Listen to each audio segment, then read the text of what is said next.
And you can contribute to the program. You can talk on the program on hashtag Hinch Live. And a couple came in, one about the issue of domestic violence from a proud dad. He says, should note that in New South Wales in 2014, 20% of domestic violence cases were against men. Women are not the exclusive victims, and that is true. They are the majority victims, though.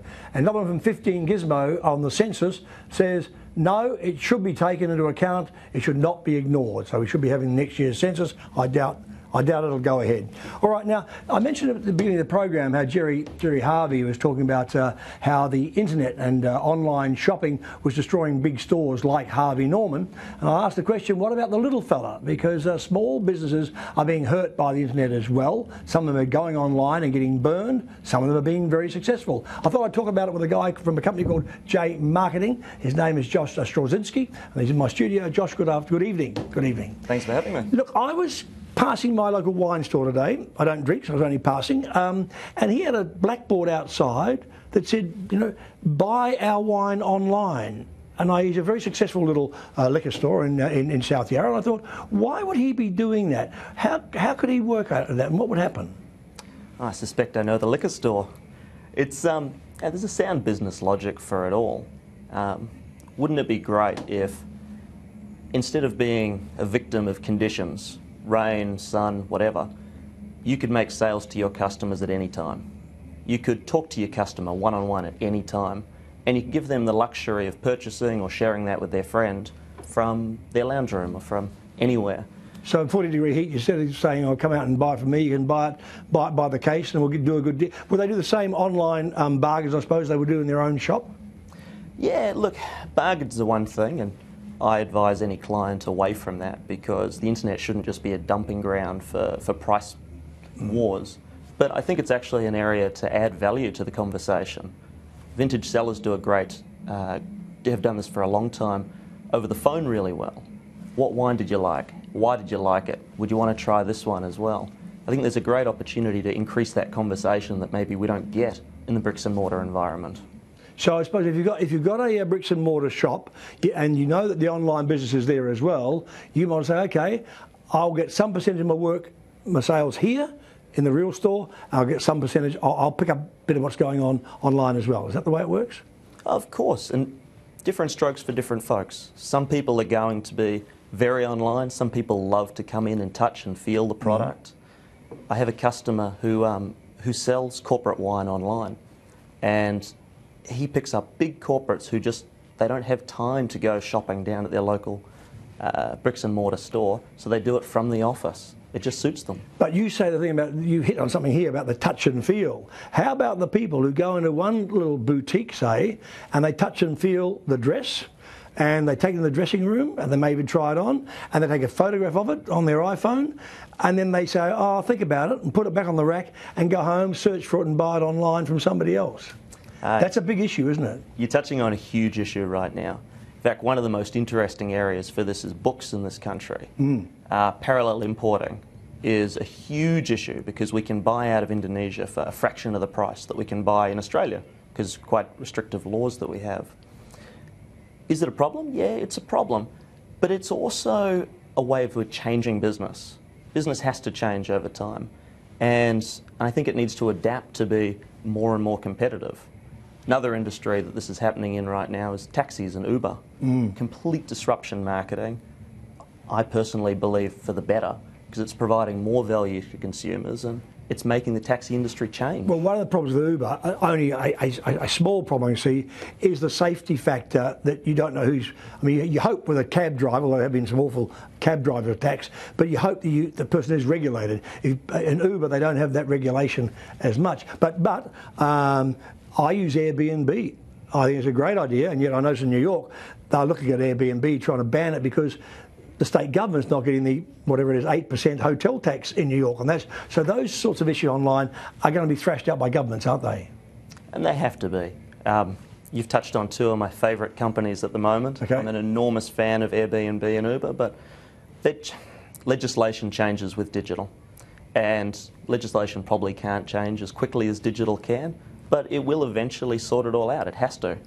Well, if you say I'm getting off of something here with the subject, but with Airbnb in New York, I noticed all the little flags off Manhattan seem to have disappeared.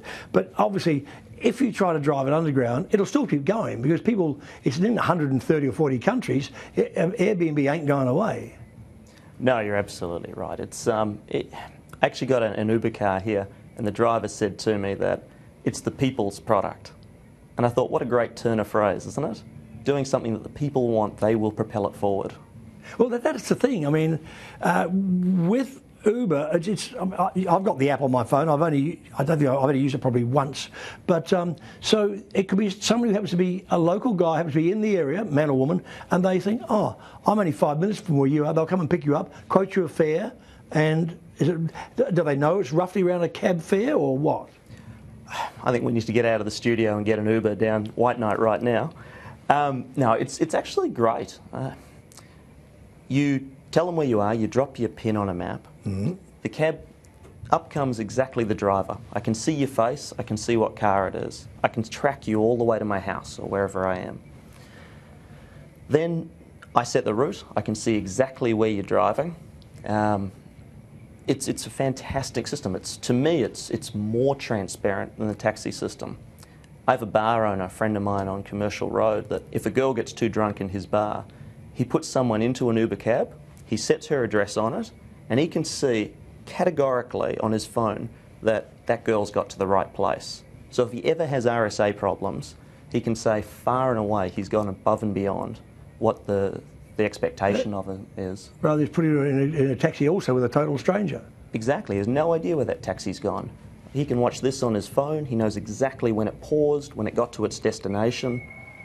It's a better system. Okay. Now, going back to small business and the internet, you recommend people should do it? Should they advertise? Because I've heard some horror stories of people who advertise and they get very few clicks and think, hang on, I spent X thousand dollars and I didn't improve my business at all. All right. Yeah, this is a huge issue, and this is something that I'm always writing about. The vast majority of agencies out there, and when people start businesses, they will go to agencies, people who know what they're doing. They give the wrong advice. The advice that they're giving is about, let's get you on Google, let's SEO you, let's... Mm-hmm. They haven't done the strategy section before that. They haven't sat down with the customer and said, do you have a point of differentiation in your business? How are we actually going to communicate your value offer? And I think that's the fundamental failings. It's not just, did we get people to the website? Because that's not a measure of success. Was the advice that was given to them going to drive the outcome that they wanted? But if you just start up an online business and you don't have some form of marketing skills, you don't have some sort of marketing campaign, unless you are some sort of media whore and you can manage to get something in the local paper, how do you draw business to your website? How do you let people know you're there? Let's assume that you do have a product which is different. You're not reselling just jeans like anybody else. Anyone can do the digital thing. It comes down, it's exactly like running a bricks and mortar store. It comes down to motivation and perseverance. And I could name channels. I could say, oh, you've got to get onto Google and you've got to do that. But at the end of the day, what's really successful in digital over and over again, and I use Kogan as an example, is standing out and being different. People, if you're authentic, people will flock to you. If you're different, the media will talk about you. That's the big difference that I've seen over the last 10 years of digital. And it's only getting more like that. But it's getting some form of publicity is one of the major keys, isn't it? Of course. I live on Chapel Street, and if a restaurant opens up and they didn't get some form of publicity, even though you've got all this walk-by traffic, some form, it can be a billboard out the front that gets people's attention. It's trial and repeat rate. That's going to get the trial in the first place.